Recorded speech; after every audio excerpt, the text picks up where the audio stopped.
Hello everyone, in this video we are going to deal with postpartum hemorrhage.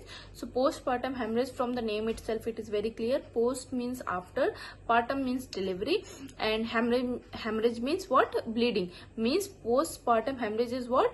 Bleeding followed by vaginal delivery or cesarean section या cesarean hysterectomy is known as a postpartum hemorrhage. Means after delivery when mother experience bleeding in abnormal amount is known as postpartum hemorrhage. Okay, so postpartum hemorrhage को हम दो part में पढ़ने वाली, clinical prospective में definition पढ़ेंगे और एक क्वांटिटेटिव प्रोस्पेक्टिव में डेफिनेशन पढ़ने वाले हैं. बेसिकली पोस्टपार्टम हेमरेज क्या होता है? डिलीवरी के बाद जब मदर को एक सर्टेन अमाउंट में ब्लड लॉस होता है जो कि एबनॉर्मल अमाउंट होता है, तो उसको हम पोस्टपार्टम हेमरेज में कंसीडर करते हैं. अब कितना ब्लड लॉस होता है तो हम कंसीडर करेंगे, वो हम आगे क्वांटिटेटिव जो डेफिनेशन पढ़ने वाले हैं उसमें हम पढ़ेंगे. ठीक है, तो मैंने आपको बताया कि दो तरह की डेफिनेशन हम पढ़ने वाले हैं. एक तो क्लिनिकल प्रोस्पेक्टिव में पढ़ेंगे, हम क्लिनिकल डेफिनेशन पढ़ने वाले हैं. दूसरा हम क्वांटिटेटिव डेफिनेशन पढ़ने वाले हैं जो जनरली हम बुक्स में पढ़ते हैं. ठीक है, तो सबसे पहले हम क्वांटिटेटिव डेफिनेशन को देख लेते हैं कि क्वांटिटेटिव डेफिनेशन में क्या मार्कर दिए हुए हैं पोस्टपार्टम हेमरेज को रूल आउट करने के लिए. ठीक है, तो पोस्टपार्टम हेमरेज मैंने आपको बताया कि डिलीवरी के बाद, बच्चे के डिलीवरी के बाद जो ब्लीडिंग होती है उसे हम पोस्टपार्टम हेमरेज कहते हैं. तो बच्चा किस मेथड से डिलीवर होता है? आइदर वेजाइनल डिलीवरी और सिजेरियन सेक्शन, या फिर किसी कॉम्प्लिकेशन की वजह से सिजेरियन सेक्शन के साथ साथ हिस्टेरेक्टोमी भी करनी होती है. ठीक है, तो ये 3 मेथड होते हैं जिससे क्या होता है, बच्चा डिलीवर होता है. अब बच्चा जब डिलीवर होता है तो उसके साथ साथ प्लेसेंटा भी आउट होता है. किसी केस में प्लेसेंटा नहीं आउट होता है तो भी पोस्टपार्टम हेमरेज का कॉज बनता है. वो हम आगे पढ़ने वाले हैं क्लासिफिकेशन में. अभी इतना समझ लीजिए कि डिलीवरी के बाद कुछ अमाउंट में ब्लीडिंग होती है जो कि नॉर्मल होती है, लेकिन एक सर्टेन अमाउंट में वो अगर उस अमाउंट को वो क्रॉस कर जाती है तो उसे हम क्या बोलेंगे? पीपीएच बोलेंगे. तब कितने अमाउंट में ब्लीडिंग होगी तो हम पीपीएच बोलेंगे, हम देख लेते हैं. तो वेजाइनल डिलीवरी में अगर 500 ml से ज्यादा, अगर बच्चा वेजाइनली डिलीवर हुआ है और 500 ml से ज्यादा ब्लीडिंग हुई है तो उसे हम पोस्टपार्टम हेमरेज में कंसिडर करेंगे. ठीक है, वैसे ही सिजेरियन सेक्शन में अगर बच्चा सिजेरियन सेक्शन से डिलीवर हुआ है और 1000 ml से ज्यादा अगर ब्लड लॉस हो रहा है तो उसे हम पोस्टपार्टम हेमरेज में कहेंगे. और अगर सिजेरियन हिस्टेरेक्टोमी हुआ है, यानी बच्चा सिजेरियन सेक्शन से ही जो है डिलीवर हुआ है बट किसी कॉम्प्लिकेशन की वजह से हिस्टेरेक्टोमी करनी पड़ रही है पेशेंट की, तो उसमें अगर 1.5 लीटर से ज्यादा या फिर 500 ml से ज्यादा अगर हम कहें, उससे अगर ब्लीडिंग ज्यादा हो रही है तो उस कंडीशन को भी हम पीपीएच बोलेंगे. यानी ये अमाउंट है जिससे अगर जिस अमाउंट के अगर बियॉन्ड अगर ब्लीडिंग होती है तो उसे हम पीपीएच में कंसिडर कर रहे हैं. ठीक है, तो ये अमाउंट हम बुक में पढ़ते हैं कि भाई इतना इतना अमाउंट है, तो ये ब्लीडिंग इतनी अगर हो रही है तो हम उसको इस कंडीशन में या इस ग्रेड में हम इसको क्या कर सकते हैं? कैटेगराइज कर सकते हैं.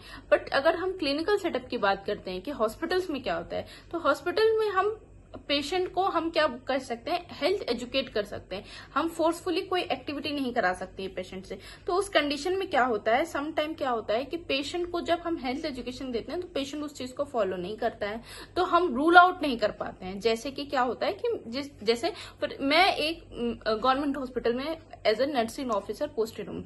तो जब मेरी पोस्टिंग गायनी वार्ड में हुई थी तो वहां पे ऐसे बहुत सारे केसेस आते थे जहां पे हम एंटीनेटल जब चेकअप कराने आती थी मदर, तो भी हम उनको ये सारी चीजों के बारे में एजुकेट करते थे और डिलीवरी होने से पहले भी हम ये सब चीजें बताते थे कि आप अपने पास पैड्स पहले से अवेलेबल रखिएगा, क्योंकि आफ्टर डिलीवरी कॉम्प्लिकेशंस को अगर रूल आउट करना रहेगा तो पैड की जरूरत पड़ेगी. लेकिन उसके बावजूद भी क्या होता था, पेशेंट इतना अनअवेयर होता है, बताने के बाद भी इतना इररिस्पॉन्सिबल कह सकते हैं, या फिर उसको उसका इम्पोर्टेंस उतना इम्पोर्टेंट लगता नहीं है कि वो उन चीजों को परचेज करे या फिर उन चीजों को यूज करे. ठीक है, तो उस कंडीशन में क्या होता है कि अगर हमने हेल्थ एजुकेशन भी दिया है पेशेंट को, तो पेशेंट क्या करेगा? उस चीज को यूज नहीं करेगा या वो मेथड अप्लाई नहीं करेगा. तो हम क्या कर सकते हैं? फिर हम रूल आउट करने में प्रॉब्लम आएगी ना. तो हम उसमें, अब फॉर एग्जांपल क्या होता है, हम पेशेंट को बोल रहे हैं कि डिलीवरी के बाद आपको पैड यूज करना है ताकि हम ये पता कर सकें कि आपका ब्लीडिंग कितना हो रहा है. अब हम पेशेंट को ये एडवाइस कर रहे हैं. हम क्लिनिकल सेटअप में एक बहुत मेजर ड्रॉबैक होता है कि हम पेशेंट के फेवर में सारा काम हमको करना है, बट हम पेशेंट को क्या कर सकते हैं? फोर्सफुली कोई एक्टिविटी नहीं करा सकते. अगर पेशेंट डिनाई कर रहा है तो हम उस चीज को हम नहीं करा सकते हैं. तो इस कंडीशन में क्या होगा, अगर हम पेशेंट को एजुकेट भी कर रहे हैं कि भाई आप पैड्स, सैनिटरी पैड्स है उसको यूज कीजिए ताकि हमें पता चले कि आपको ब्लड लॉस कितना हो रहा है, तो अगर पेशेंट नहीं यूज करेगा तो हमें पता भी नहीं चल पाएगा. उस कंडीशन में हम ये रूल आउट भी नहीं कर पाएंगे कि मदर को क्या हो रहा है, कि कितना ब्लीड हो रहा है, कितना ब्लीड नहीं हो रहा है। तो उस कंडीशन में क्या होता है, हॉस्पिटल सेटिंग में क्या होता है कि पीपीएच को रूल आउट करने के लिए कुछ जनरल जो कंडीशन होती है पेशेंट की, उसको हम क्या करते हैं, असेस करते हैं। जो देखिए मैंने यहाँ लिखा है amount of bleeding that affect the general condition of the patient, यानी वो अमाउंट ऑफ ब्लीडिंग जो पेशेंट के जनरल कंडीशन को अफेक्ट कर रही है, यानी वाइटल्स को अफेक्ट कर रही है, जैसे पल्स हो गया, बीपी हो गया, उसको अफेक्ट कर रही है, तो उस कंडीशन को हम पीपीएच में कहेंगे।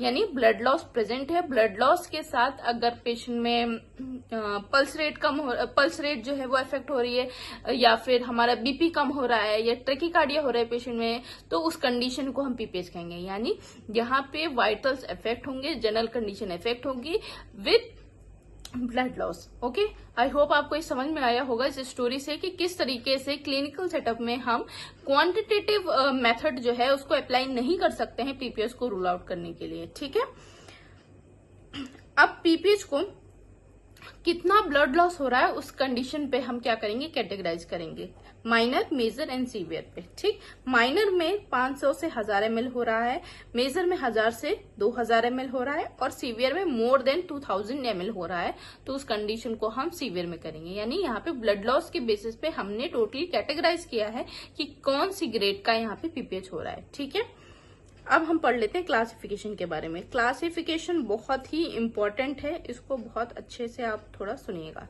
ठीक है, अच्छा हम क्लासिफिकेशन को एक बार देख लेते हैं। क्लासिफिकेशन जो है वो दो पार्ट में हमें पढ़ना है, एक प्राइमरी पीपीएच और दूसरा है secondary PPH. Okay, so primary PPH किस वजह से होता है, सेकेंडरी पीपीएच किस वजह से होता है, फर्दर ये कितने पार्ट में डिवाइडेड होता है, ये सब हम इस पूरे चार्ट में हम पढ़ने वाले हैं। So primary PPH basically delivery के फर्स्ट 24 आवर्स में अकर होता है, जबकि सेकेंडरी पीपीएच जो होता है आफ्टर 24 आवर्स से लेके प्यूपेरियल जो पीरियड चलता है उसके बिटवीन कभी भी हो सकता है। यानी 24 आवर्स से लेके 6 वीक के बीच में कभी भी अगर ब्लीडिंग हो रही है मदर को, तो उस कंडीशन में हम इसको कैटेगराइज किस में करेंगे, सेकेंडरी पीपीएच में करेंगे। जबकि प्राइमरी पीपीएच में क्या होता है, जो ब्लीडिंग होती है वो फर्स्ट 24 आवर्स में होती है।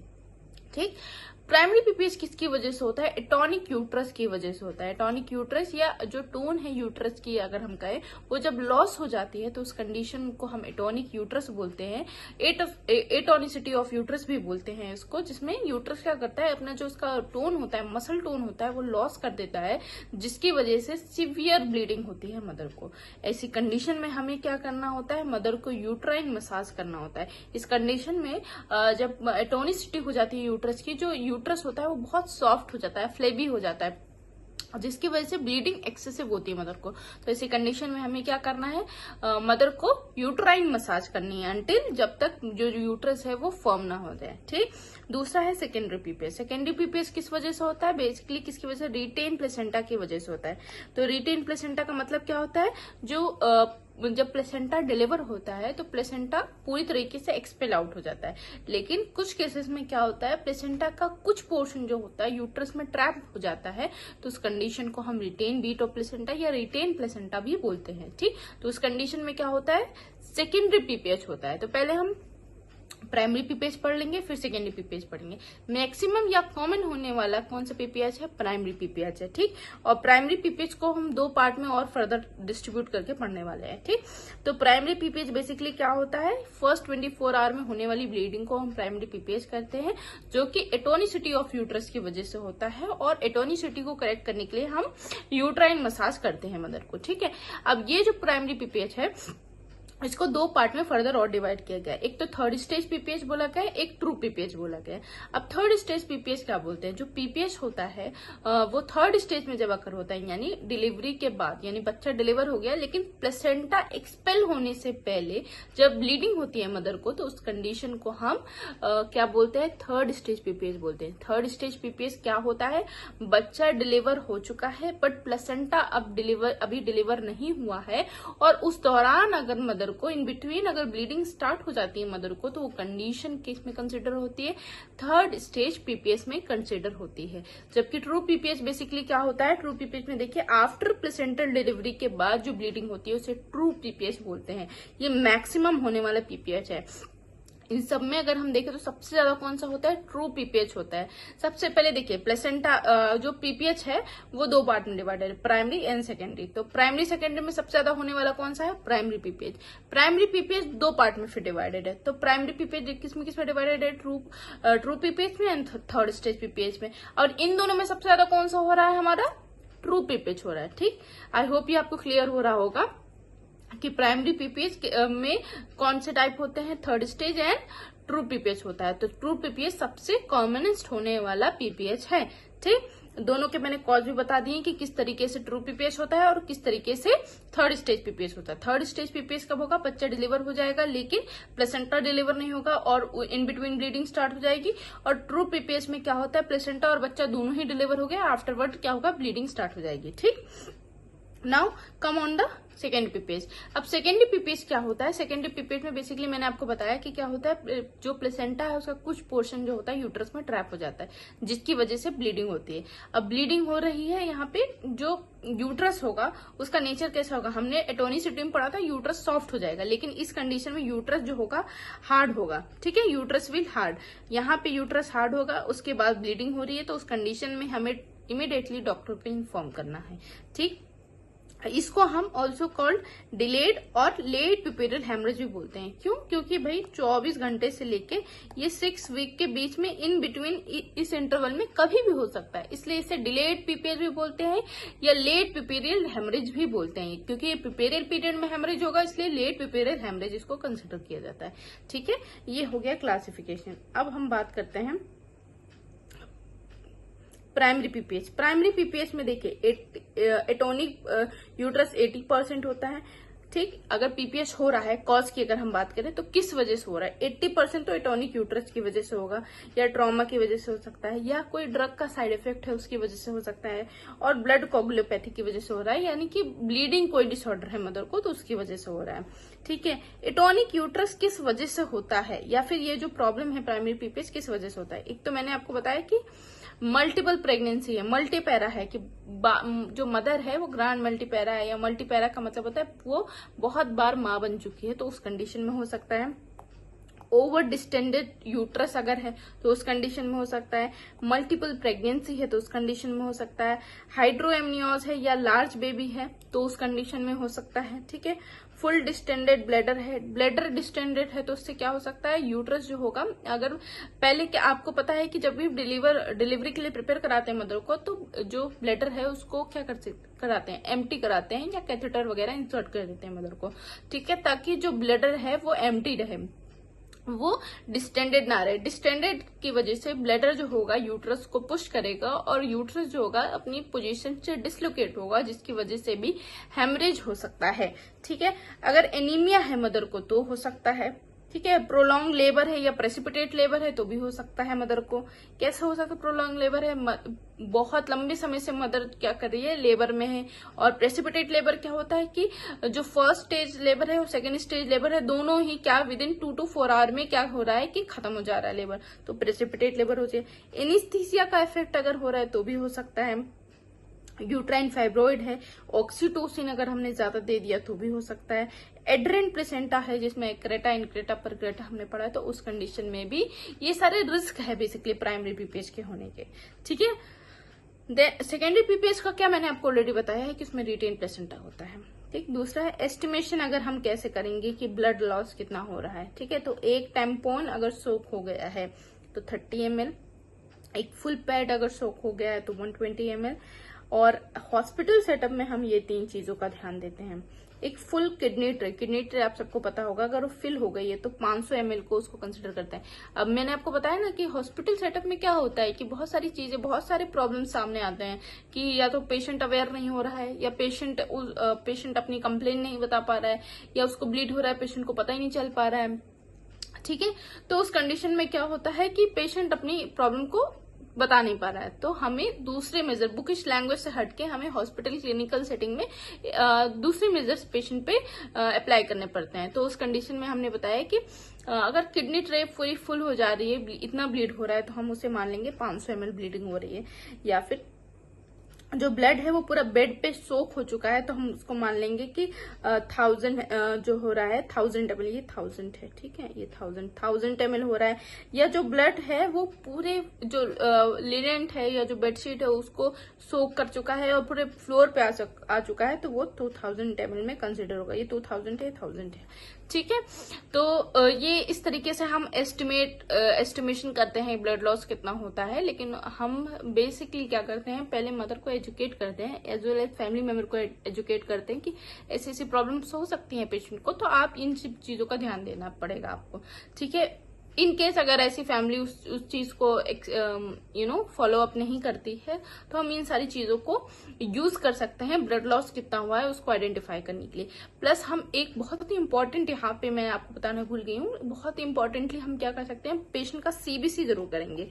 CBC, why CBC is very important, क्योंकि अगर जो हमारा हिमेटोक्रिट लेवल है अगर वो 10% से कम हो गया है तो कंडीशन भी पीपीएच की कहलाती है, ठीक है।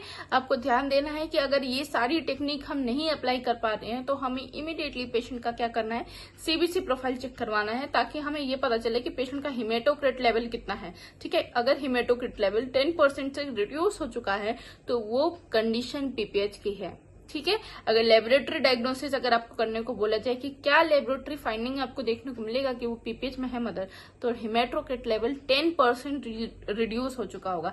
यानी आप ये कैसे पता लगाएंगे 10% कैसे कम हुआ है, आप जो प्रीवियस रिकॉर्ड है मदर का जो जितने इन्वेस्टिगेशन है उससे आप कंपेयर करेंगे, ठीक है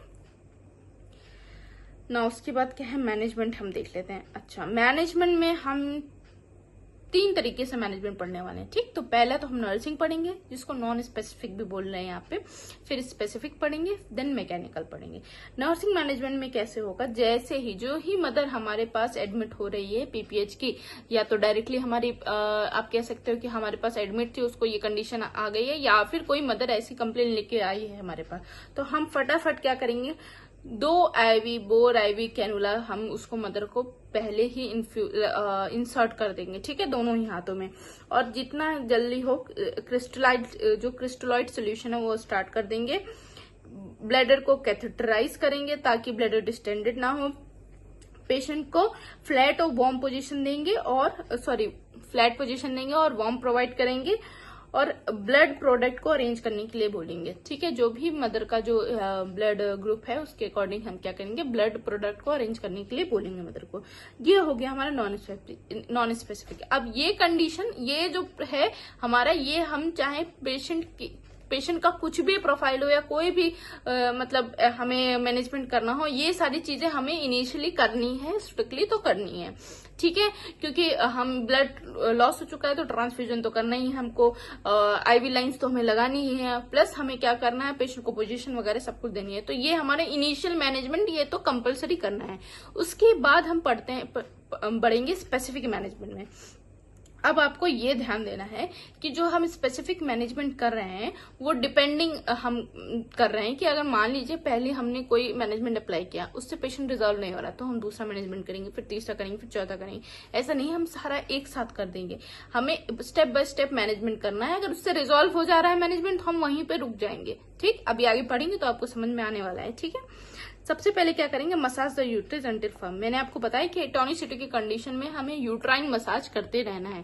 अगर मान लीजिए यूट्राइन मसाज करने के बाद भी ये फेल हो गया और ब्लीडिंग अभी भी कंटिन्यू है, तो हम 10 इंटरनेशनल यूनिट आईएम जो होगा या फिर ऑक्सीटोसिन होगा, उसे हम क्या करेंगे, मदर को हम देंगे।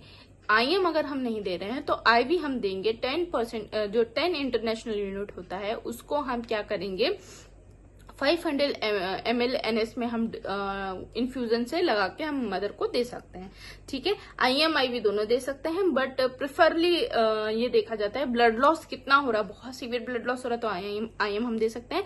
अदरवाइज हम क्या कर सकते हैं, आईवी देंगे किसमें, 500 ml NS में हम जो NS होता है उसकी बॉटल में हम क्या करेंगे, इसको इन्फ्यूजन के थ्रू दे सकते हैं। देन उसके बाद भी नहीं हो रहा है तो मिथार्जिन देंगे हम पेशेंट को, ठीक। ये भी आईवी दे सकते हैं, ये भी आईएम दे सकते हैं, ठीक है। प्रेफरली इसको हम आईएम ही देते हैं, ठीक है। उसके बाद अगर ये अब मान लीजिए कि ये सारी चीजें हम दे रहे हैं, उसके बाद भी रिजॉल्व नहीं हो रहा है, तो उसके साथ साथ हम यहाँ पे एंटीबायोटिक भी देंगे। एंटीबायोटिक इसलिए भी देंगे ताकि मदर को इन्फेक्शन ना हो, नोसोकोमियल इन्फेक्शन ना हो या अदर कोई भी इन्फेक्शन ना हो मदर को, इसलिए एम्पिसिलिन और यहाँ पे 2 ग्राम देंगे और मेट्रोनिडाजोल भी देंगे मदर को। और मान लीजिए हमने ये मैनेजमेंट किया, अब ये मैनेजमेंट करने के बाद मदर ठीक हो गई, तो हम आगे का जो मैनेजमेंट मैं पढ़ाने वाली हूँ वो नहीं करेंगे। अगर ये मैनेजमेंट फेल हो जाएगा तो आगे जो मैं मैनेजमेंट में पढ़ाने वाली हूँ फिर उसको अप्लाई करेंगे। तो वो मैनेजमेंट हम जो पढ़ने वाले हैं बेसिकली क्या मैनेजमेंट है, मैकेनिकल मैनेजमेंट। मैकेनिकल मैनेजमेंट में सबसे पहले बाई मैनुअल कंप्रेशन करेंगे। बाई मैनुअली क्या करेंगे, यूट्रस को कंप्रेस करेंगे और बेसिकली जो ओपन या रप्चर ब्लड वेसल्स है उसको कंप्रेस करके क्या करेंगे, उसको ल्यूमेन को क्या कह सकते हैं, कंप्रेस करने की कोशिश करेंगे ताकि ब्लीड ज्यादा से ज्यादा ना हो, रिड्यूस हो जाए। ठीक है, उसके बाद नहीं हो रहा है तो फिर यूट्राइन टेम्पोनेंट लगाएंगे। उसके बाद भी ये कंडीशन भी फेल हो जा रही है तो बलून टेम्पोनेंट लगाएंगे, जिसको हम बकरी बलून भी कहते हैं। ठीक है, इसके बाद भी इन केस ये भी मेजर फेल हो जा रहा है तो हम सर्जिकली मैनेजमेंट करेंगे, जिसमें आर्टरी लाइगेशन करेंगे, आर्टरी को हम लाइगेट कर देंगे सर्जिकली।